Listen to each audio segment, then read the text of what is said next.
Ganyang kalaki na political decision, hindi po niya pinag-iisipan lamang ng isang gabi, o dalawang gabi, o tatlong gabi. Pinagpaplanuhan po ito ng matagalan. Itong first time na impeachment ng Vice Presidente ng Pilipinas is a major political decision. Kasi ang implikasyon nito, hindi lang sa politika, may implikasyon din ito sa pangkalahatan kasama ng ating ekonomiya. Paano mo ako, hindi na ho kinakailangan maging isang ekonomista para sabihin yan. Dahil kapag nagsimula ang trial niyan, opo, iba na ho ang mga ibubunga niyan.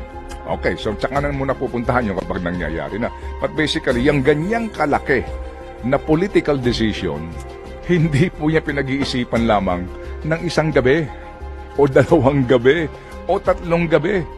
Pinagpaplanuhan po ito ng matagalan. Sa mga napanood mo, di ba, may basis ba? Kung pinagplanuhan ba ito? Hindi. Sa napanood mo, may basis ba yung complaint? Doon ka muna magsimula. Oo. Bago sabihin, kasi baka sabihin, talagang gawa-gawa. Hindi po eh. Ang tanong dyan, may basis ba? Oo, may basihan ba? Kasi hindi naman sila magsasampa ng demanda, ng reklamo, ng Kung wala. articles of impeachment, kung walang basis. Correct. Nagawa-gawa lang, di ba? Oo. Sa mga napanood natin, may basis ba? Ang sagot po, even nung majority po ng tinanong, ay sangayon kami sa prosesong ito. Kasi nga, may basihan. At hindi nga kasi sumagot si VP Sara. Di ba? Sabi mo, ginamit mo yung salitang calibrated dapat ang galaw nila. Ngayon, kung pinag-iisipan nila kung ngayon bang 19th Congress o sa 20th Congress nila gagawin itong impeachment na ito, kasi malamang ngayon, kung ngayon nila gagawin, binibilang nila eh. Sino dito? Ang boboto for conviction at sino ang boboto para ma-acquit. Okay. Di ba? Sige. Pero kung sa 20th Congress, kung after the elections pa, paano sila nakakasiguro na ang mananalong mga senador, hindi majority ay pro-Sara senators? Alright. Tandaan natin na sa 24 senators, you need 16 to convict and 9 to acquit. 16 to convict and 9 to acquit. Alright, sige. Hanggang dyan lang Kung po. ikaw si BBM, magpapatawag ka ba ng special session? Hindi ako si BBM. Ganda ng sagot mo, tama. Okay. Sinadya na ito ay last minute, last day of session. Biglaan ba ito? Hindi sinasadya. Ano ba ang mga repercussion kasi? Kung ito po'y ipinasa ng isang buwan before the adjournment, ano bang pwede mangyari nung panahong yon? O sadyang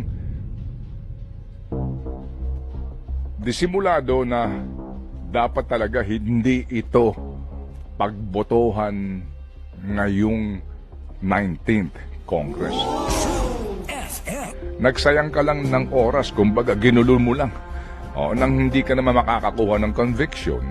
Yan ba ay biglaan lang o kasama talaga doon sa pagpaplano po kung paano po nila maipapasa itong itong articles of impeachment. Ngayon daw break, baka magkaroon na ho ng small committee. Maya. Oo. Well, kasi nga kahapon, di ho ba, nag-press con si Senate President Cheese Escudero. Dali. Bakit ganyan? Okay. Kala ko nakalimutan mo eh. Sa mga tatanong, di ba? Pwede ba? Maaari ba? Ako magtatanong, ikaw siya. Okay. Anyway, dali lang. Nag-press con kahapon. Nag-press con din siya kahapon. Sinagot ang mga katanungan. Sinagot ang mga katanungan. And then sinasabi nga niya na, sandali lang, 2 buwan halos. Kailan ba yung unang-unang impeachment complaint na inihain? Nung December Akbayan? 2? Alright. 2 buwan na inyong pinatulog yan. Tapos Banjing, yun ang term na ginamit niya. Okay, sige. So anyway, mamaya, himayin natin yan. But ang sinasabi niya, basically, sa laman ng press conference, number 1, he will not call for a special session because wala naman siyang poder.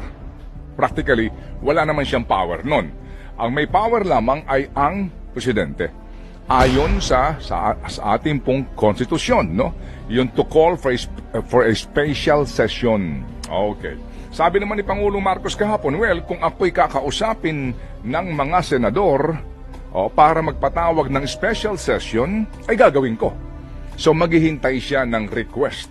Alright? Pero hindi naman po pinagbabawalan sa ating saligang batas. Sabi nga ng ilang mga experts gaya ni Frank Drilon, ni Justice Carpio, at maging ni Dean Mel, na pwedeng magkusa ang presidente magpatawag ng special session para nyo ipag-usapan na yung impeachment complaint na yan. Okay.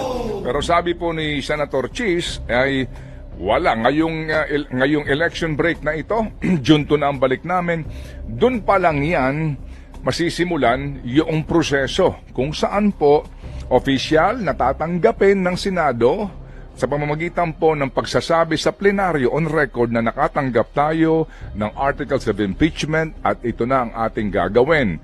Diba? Unang-una po, yung pong either i-adapt yung last nilang rules o magkakaroon ng pagbabago. Pero sabi niya, ngayon daw break, baka magkaroon na ho ng small committee, ng isang technical working group. Parang re-reviewin na daw nila. Para pag-usap. Reviewin na daw nila.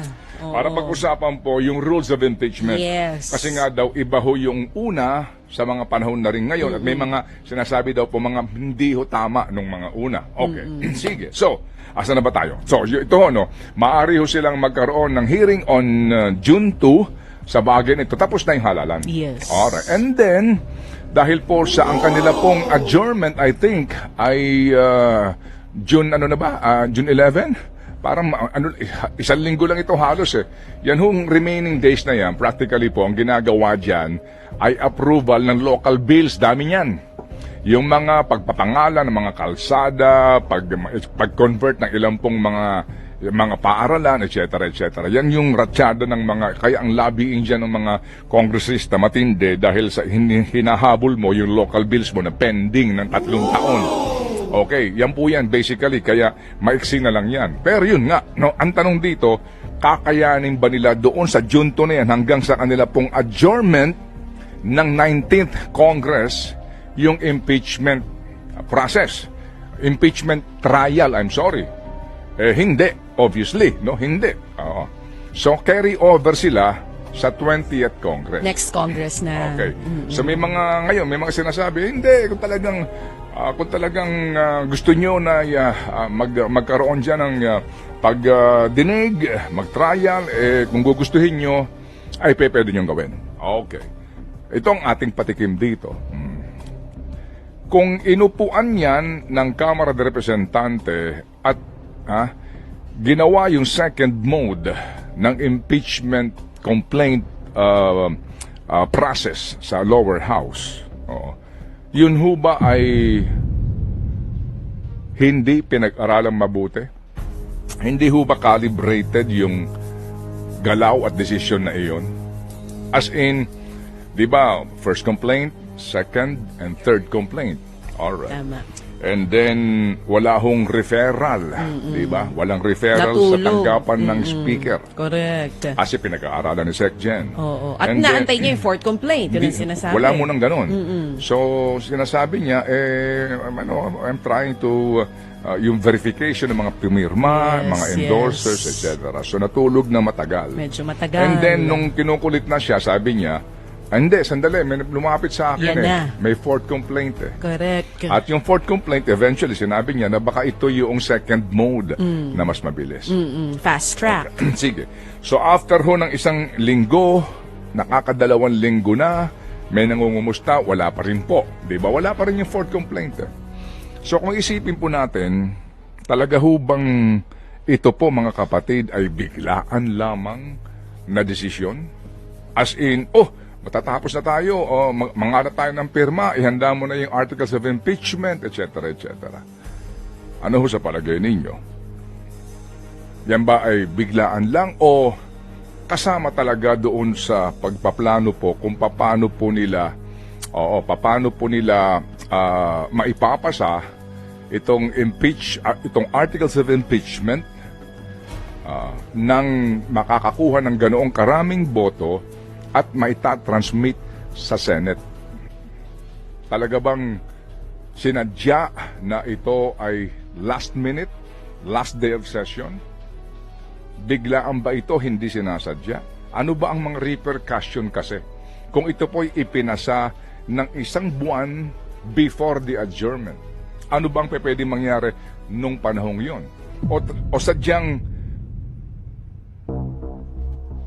disimulado na dapat talaga hindi ito pagbotohan ngayong 19th Congress.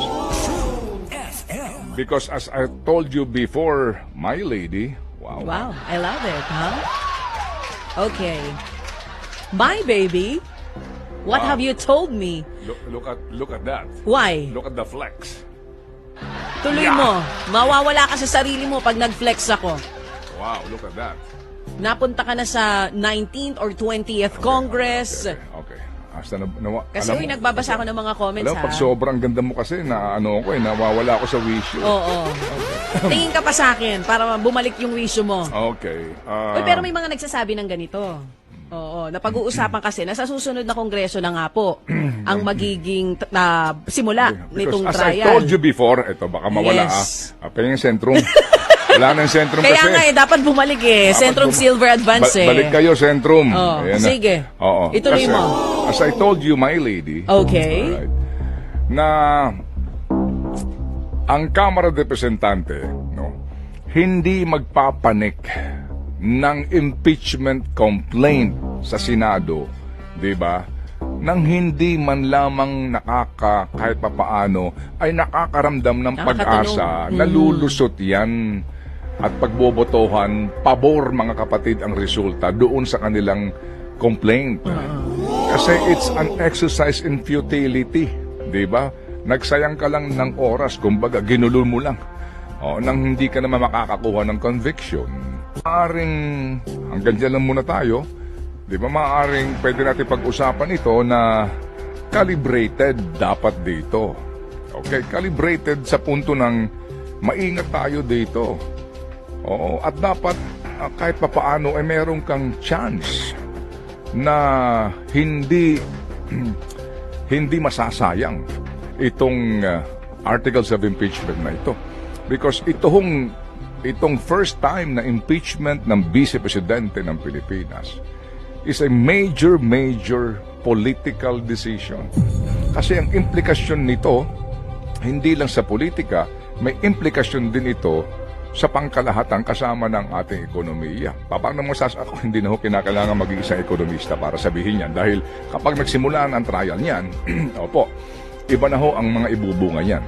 Okay, so tsaka na muna pupuntahan yung kapag nangyayari na. But basically, yung ganyang kalaki na political decision, hindi po niya pinag-iisipan lamang ng isang gabi, o 2 gabi, o 3 gabi.